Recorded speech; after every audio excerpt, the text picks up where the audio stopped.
Welcome to our channel. Today we how to log into Workday for students, fast access step by step clearly. To begin, open your preferred web browser. In the address bar, type in the URL for your institution's Workday portal. Press enter to navigate to the site. Once the page loads, look for the login button. Click on the login button to proceed. You will now see fields for entering your credentials. In the first field, enter your student email address. Next, move to the password field. Type in your Workday password. Double-check that both entries are correct. If needed, utilize the Show Password option for clarity.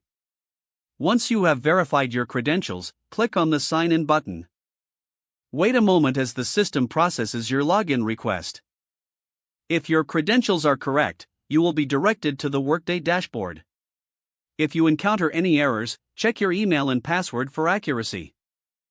If you forget your password, click on the Forgot Password link.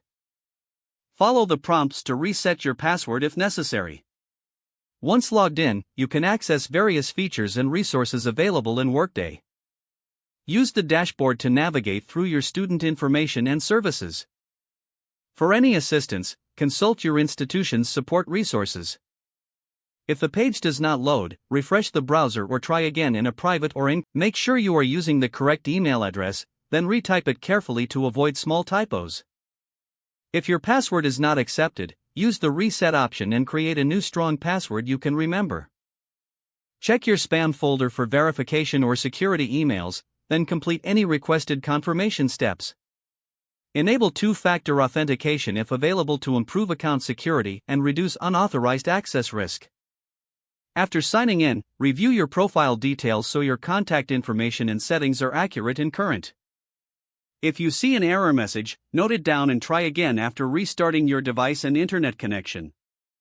Log out when you finish, especially on shared devices, to keep your account and payment information secure.